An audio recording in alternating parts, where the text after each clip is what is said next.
Kanglai Pauthang Miyeng Tabiribasingbu Taramna Oksari ngasisu paucheda yumpham oiba maruoiba pau khara update tawjari. Ahanbada Indo-Myanmar border da thengnariba illegal migrant singi issue asi matam sangna thawoidana lairubadagi thokpani haina Sri Nongthombam Birena Phongdokhre. Indo-Myanmar border da thengnariba illegal migration gi issue asi matam sangna thawoidana lairubadagi ngasi lamdam asida thengnariba khudongchadaba sing asi tholakpani haina hanagi Chief Minister Nongthombam Birena Phongdokhre. Wapham masi hanagi Chief Minister Nongthombam Birena social media da thagalakpa hanagi Chief Minister gi post amada phongdorakibani. Post aduda makha taraduna hai Indo-Myanmar amadi Indo-Bangladesh border da lokhatliba section thorang adugumna mamangda pankiba lengak singna ngallingaidagi khongthang lokhatlamlabadi ngasi lamdam asida thengnariba kudongchadaba sing asi thengnaramloi asuk chawba amadi maruoiba issue sing asi karigidamakta yengchindana thamlibano amadi masina maram oiraga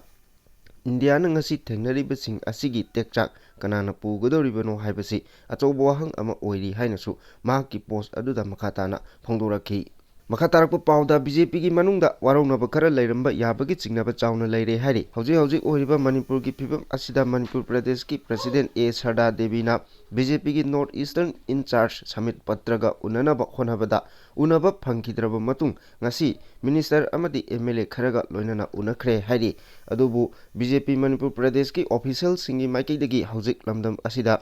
Oirakliba Rajniti ki charangnaba asigi matangda Samit Patraga unanaba honabada haujuk phawbagi oina Minister amadi MLA kharadi unabagi matam pidana thong pibidaba thong asibu center gi luchingba singda waroba khara lairamba yabagi singnaba chawna laire hairi.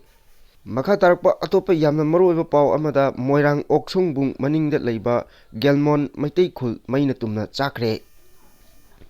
Manipur da lising ani kulhumdoi May 3 hauna thokliba kanglup ani gi lan asigi manungda kuki singna tanthorakpadagi mayum thadokduna lanjinaduna hauzik relief camp singda changjapam loduna lairiba Moirang police station gi manung channa Moirang law canal manak Oksongbung uyum khong ani gi marakda leiba Gelmong Maitei Khul gi khunmi sing yumsing adu mai tumna chakre hairi mai chakpa adu ngasi nungthil pung 12:35 rom taba matamda miyamna khanglakibani adubo hariba mai chakliba maitei Gelmon khun asidi maitei amata changsinba ngamdana haujik phawba leiraklibani mai chaklingai marakta nungsit sisilakpadaki khul aduda leiba yumsing tumna mai chakhibani hairi mai chakpa adu una miyoising amata changba ngamnakide mai chakliba mafam adugi maning thangba saruktasu kuki militant singi bunker su saduna leiri hari fire brigade ki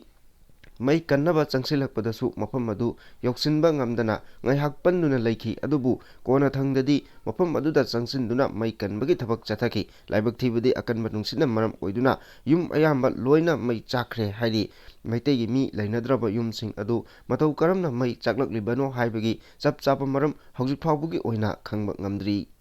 Makha tarakpa atopa pau amada anoba luchingba ama khannabagi BJP gi MLA singna taunariba camp singi maraktagi speaker Satyabrata gi camp asina khwaidagi chawba camp oire haina thajanari. Biren Chief Minister famdagi resign tokraba matungda anoba luchingba ama khanba ngamnabadagi Manipurda president rule suspended animation thamlakiba asida haujiksu BJP gi MLA singi marakta anoba luchingba ama khannaba tongkhaiba camp taunari loinana Prime Minister Narendra Modi na ngasi athengbada Delhi yorlaba matungda Delhi amadi Manipur gi oina Chief Minister amamam khannabagi thabak paikhatkadauri adubu pause asina phangba paugi matung inna anoba luchingma khannabagi damakta tongan mafamda camp taunariba sing asigi manungda speaker Satyabrata na luchingba camp asina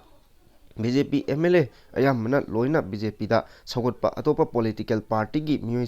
changsilaktuna achauba kem ama oire haina ngangnaba tari pause sina phangba paugi matung inna makhatana hai karigumba speaker Satyabrata gi kem ta leiduna speaker Satyabrata bu sagotpa MLA singna helakpa tarabadi center gi maikei dagi su athuba matamda Satyabrata bu anoba luchingba ama oina khalakpa yabagi thajaba wangna lei hainasu ngangnaba tari loinana hiram asigi matangda Manipurda lairiba Samit Patrana su kem taunriba sing asigi marakta MLA singna mapung phana sagotpa miyoi kanano haibadugi pau kumna loraba matung center gi luchingba singda pau pibagi thabaksu chathari hainasu thajanari amaromda Hauji Imphal da Leiriba Samit Patrana ngarang tongan mafamda BJP gi MLA Susindro TH Basanta Kumar Govindas Konthokjam amadi JDU gi Usap Budinga Imphal Hotel da unaduna wari sanaki hairi wari sanakiba adugi matangda pause asina chapchaba maram phangba ngamdri Samit Patra gi maikidagi su wari sanaba adugi maram Hauzik Phauba Kangthokpa Leitri ngarang ayu pung 13 khara helakpada BJP Manipur State Unit ki President A Sarda Mayang Imphal Kendra gi Kongkham Robindro amadi Hairo Kendra gi MLA Thoksom Radhishamga Samit Patraga unaduna wari sanaki hairi pause asina phangba pau atopa pau amada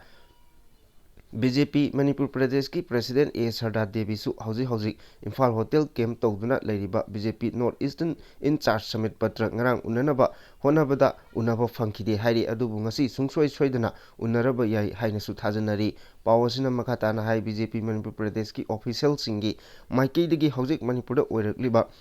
rajniti gi Tangdu leitadaba asi matangna wari chananaba Samit Patraga unanaba honabada hauzik phauba unaba phangdri hairi hariba maramsing asina BJP Manipur Pradesh ki maikeidagi chu center gi luchingmasingda waroba khara leiramba yabagi jingnaba chauna leire hairi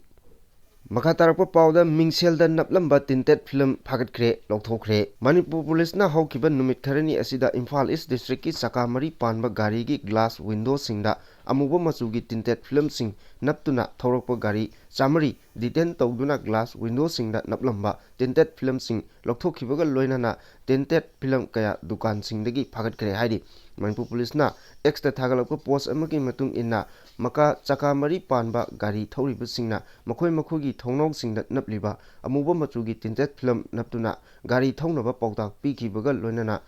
gari gi glass window singda napnaba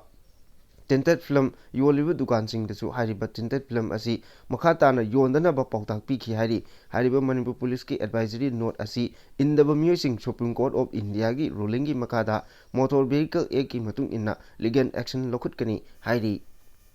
Makatarakpada Manipur da PR thamjilibasi CM amadi Home Minister gi khwaidagi chawba asoibani haina Gaurav Gogoina Phongdokhre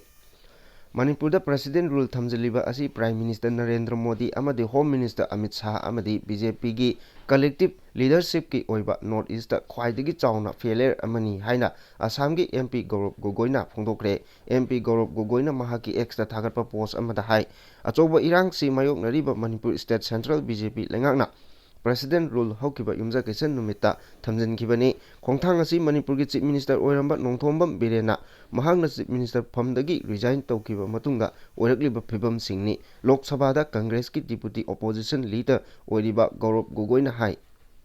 Manipur State da President rule thamlabasu Manipur da thokliba irang asigi warosin puraktuna law and order mahusagi phibamda hanjil hannabagi road map laite Manipur da President rule thamleba ase BJP Central lengakna Manipur gi micham myambu karisu oina khande takpani haibasi India pumbana mayek sengna khangba ngamle hairi Makatarakpada MLA Minister Singh mot manadabadagi PR matam sangna thamkiba tarbadi mairik pidagi maijrawbi olakani haina imamaire paibi singna Phongdokhre Chief Minister hapa ngamdabadagi makhatana President role chathakiba tarabadi maduda thorakpa apa phatagi daita pumba MLA Minister singna pugadabani lan loidriba phawba CM Biren pham thadokpa yaningdi haina nongpok sanjanbam apunba maira paibina ngasi wakat mifam chathakre nongpok sanjanbam apunba maira paibi sina sinduna sanjanbam khunokda leiba ima Poloi leima sanglenda wakat mifam ama chatharaba matung athubada Chief Minister khalu Manipur thokleba lan loisilu khun ngakpa phaba yaroi President rule chanaba yaningde haiba kholausing lauduna nongpok sanjanbamgi maikeida khongjat amasu chatki wakat khongjat aduda saruk yakibi khonjangloi nupi amana hai Chief Minister khanba ngamdaba MLA Minister Singh mot manadabadagi President rule asi matam sangna amu thamkiba tarabadi mairik pidagi maijrawbi olakani Maduda tholakpa afafatagi taitab khudimak Minister MLA singna pugadabani handak Manipur da President rule thamkiba asi lengak paimi nariba singi marakta miyamgi khalaktaba pham munarakpadagi phibam asi takibani masi miyamgi apambagi mayoktani athubada President rule thamliba asi makhatana thamdanaba lengak hinghannaba Chief Minister khanbiyu lengak pairiba singi marakta yanadaba leiramba kaya adu kokthoklaga miyamgi ꯌꯥꯏꯐꯅꯕ ꯍꯣꯠꯅꯕꯤꯌꯨ ꯍꯥꯏꯈꯤ꯫ ꯃꯍꯥꯛꯅ ꯃꯈꯥ ꯇꯥꯅ ꯐꯣꯡꯗꯣꯛꯈꯤꯕꯗ president rule ꯊꯝꯂꯛꯄ ꯑꯁꯤꯅ ꯃꯔꯝ ꯑꯣꯏꯔꯒ ꯈꯨꯟꯉꯥꯛꯄꯁꯤꯡꯅ ꯈꯨꯟꯉꯥꯛꯄꯗ ꯑꯔꯨꯕ ꯐꯤꯚꯝ ꯑꯃꯗ ꯂꯩꯔꯦ꯫ ꯈꯨꯟꯉꯥꯛꯄꯁꯤꯡ ꯊꯣꯔꯛꯄ ꯑꯁꯤ ꯂꯩꯉꯥꯛ ꯄꯥꯏꯔꯤꯕꯁꯤꯡꯅ ꯃꯈꯣꯏꯒꯤ ꯇꯧꯐꯝ ꯊꯣꯛꯄ ꯃꯊꯧ ꯆꯞ ꯆꯥꯅ ꯇꯧꯗꯕꯗꯒꯤ ꯈꯨꯟꯉꯥꯛꯄ ꯊꯣꯛꯂꯛꯈꯤꯕꯅꯤ꯫ ꯑꯗꯨꯕꯨ ꯄ꯭ꯔꯦꯁꯤꯗꯦꯟ ꯔꯨꯜ ꯊꯝꯂꯕꯅꯤ ꯍꯥꯏꯗꯨꯅ ꯈꯨꯟꯉꯥꯛꯄꯁꯤꯡ ꯑꯁꯤ ꯐꯥꯕ ꯄꯨꯟꯕꯒꯤ ꯊꯕꯛ ꯆꯠꯊꯔꯛꯄ ꯌꯥꯔꯣꯏ꯫ ꯄ꯭ꯔꯦꯁꯤꯗꯦꯟ ꯔꯨꯜ ꯂꯥꯛꯄ ꯑꯁꯤꯅ ꯃꯔꯝ ꯑꯣꯏꯔꯒ ꯑꯃꯝ ꯑꯊꯦꯡꯗ ꯃꯤꯌꯥꯝꯅ ꯆꯠꯊꯣꯛ ꯆꯠꯁꯤꯟ ꯇꯧꯕꯗꯁꯨ ꯅꯨꯡꯉꯥꯏꯇꯕ ꯀꯌꯥ ꯑꯃ ꯄꯣꯛꯂꯦ꯫ ꯑꯥꯔꯃꯤꯁꯤꯡꯅ ꯁꯦꯟꯇꯔꯒꯤ ꯌꯥꯀꯥ ꯌꯦꯡꯂꯒ ꯀꯔꯤ ꯇꯧꯔꯛꯀꯅꯤ ꯍꯥꯏꯕꯒꯤ ꯅꯨꯡꯉꯥꯏꯇꯕ ꯀꯌꯥ ꯂꯩꯔꯤ꯫ ꯇꯪꯗꯨ ꯂꯩꯇꯥꯗꯕ ꯂꯩꯉꯥꯛ ꯑꯃ ꯂꯥꯛꯅꯕ ꯍꯣꯠꯅꯔꯤꯕ ꯑꯁꯤ ꯇꯣꯛꯄꯤꯗꯨꯅ ꯌꯥꯝꯅ ꯇꯪꯗꯨ ꯂꯩꯇꯥꯕ ꯂꯩꯉꯥꯛ ꯑꯃ ꯂꯥꯛꯅꯕ ꯍꯣꯠꯅꯃꯤꯟꯅꯁꯤ ꯍꯥꯏꯕ ꯋꯥꯐꯝ ꯐꯣꯡꯗꯣꯛꯈꯤ꯫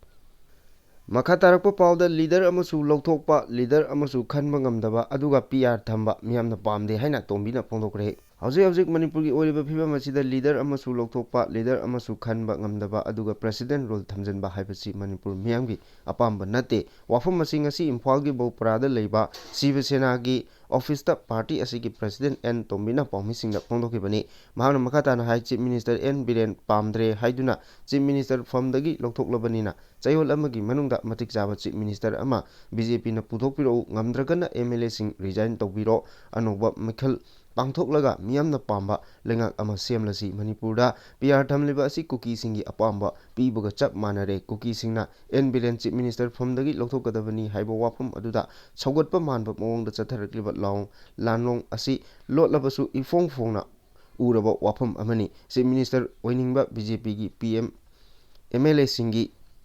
ꯂꯝꯖꯦꯟ ꯇꯥꯟꯅꯕꯗ ꯉꯁꯤꯗꯤ ꯁꯁꯄꯦꯟꯗꯦꯗ ꯑꯦꯅꯤꯃꯦꯁꯟ ꯊꯝꯂꯦ꯫ ꯂꯥꯟꯒꯤ ꯆꯩꯊꯦꯡ ꯃꯔꯛ ꯑꯁꯤꯗ ꯁꯁꯄꯦꯟꯗꯦꯗ ꯑꯦꯅꯤꯃꯦꯁꯟꯒꯤ ꯆꯩꯊꯦꯡ ꯑꯃꯨꯛ ꯂꯥꯛꯄ ꯑꯁꯤꯅ ꯂꯝꯗꯝ ꯑꯁꯤꯒꯤ ꯃꯤꯌꯥꯝꯅ ꯄꯦꯟꯅꯗ꯭ꯔꯦ꯫ ꯈꯨꯜꯉꯥꯛꯄ ꯅꯍꯥ ꯀꯌꯥ ꯂꯝꯗꯝ ꯑꯁꯤꯕꯨ ꯉꯥꯛꯅꯕꯒꯤꯗꯃꯛ ꯊꯋꯥꯏ ꯐꯥꯎꯕ ꯀꯠꯊꯣꯛꯅꯔꯤ꯫ ꯕꯤ.ꯖꯦ.ꯄꯤꯒꯤ ꯑꯦꯝ.ꯑꯦꯜ.ꯑꯦꯁꯤꯡꯅ ꯆꯤꯞ ꯃꯤꯅꯤꯁꯇꯔ ꯐꯝ ꯇꯥꯟꯅꯕꯗ ꯒ꯭ꯔꯨꯞ ꯁꯦꯝꯗꯨꯅ ꯂꯣꯕꯤ ꯇꯧꯅꯗꯨꯅ ꯂꯩꯔꯤ꯫ ꯍꯧꯖꯤꯛ ꯑꯣꯏꯔꯛꯂꯤꯕ ꯐꯤꯚꯝ ꯑꯁꯤꯗ ꯆꯤꯞ ꯃꯤꯅꯤꯁꯇꯔꯒꯤ ꯐꯝ ꯃꯨꯟꯅꯗꯨꯅ ꯂꯩꯕ ꯑꯁꯤ ꯂꯦꯝꯖꯅꯤꯡꯉꯥꯏ ꯑꯣꯏꯗꯦ꯫ ꯃꯈꯥ ꯇꯥꯅ ꯃꯍꯥꯛꯅ ꯐꯣꯡꯗꯣꯛꯈꯤꯕꯗ ꯃꯤꯌꯥꯝꯒꯤ ꯑꯄꯥꯝꯕꯒꯤ ꯃꯥꯌꯣꯛꯇ ꯂꯦꯞꯄ ꯄꯣꯂꯤꯇꯤꯀꯦꯜ ꯄꯥꯔꯇꯤ ꯑꯃꯠꯇ ꯃꯇꯝ ꯁꯥꯡꯅ ꯁꯥꯁꯟ ꯇꯧꯕ ꯉꯝꯂꯣꯏ꯫ ꯃꯤꯌꯥꯝꯒꯤ ꯃꯤꯍꯨꯠꯅꯤ ꯍꯥꯏꯗꯨꯅ ꯑꯦꯁꯦꯝꯕ꯭ꯂꯤ ꯐꯝꯂꯤꯕ ꯑꯦꯝ.ꯑꯦꯜ.ꯑꯦꯁꯤꯡꯒꯤ ꯀꯣꯛ ꯆꯨꯡꯁꯤꯟꯅꯗꯨꯅ ꯑꯊꯨꯕ ꯃꯇꯝꯗ ꯂꯤꯗꯔ ꯑꯃ ꯈꯟꯕꯤꯌꯨ꯫ ꯁꯦꯟꯇ꯭ꯔꯦꯜ ꯂꯤꯗꯔꯁꯤꯡꯒꯤ ꯌꯥꯀꯥ ꯌꯦꯡꯂꯒ ꯊꯕꯛ ꯇꯧꯕ ꯇꯣꯛꯄꯤꯌꯨ꯫ ꯆꯍꯤ ꯂꯤꯁꯤꯡ ꯀꯌꯥꯒꯤ ꯄꯨꯋꯥꯔꯤ ꯂꯩꯔꯤꯕ ꯏꯔꯝꯗꯝ ꯑꯁꯤꯒꯤ ꯁꯛꯇꯝ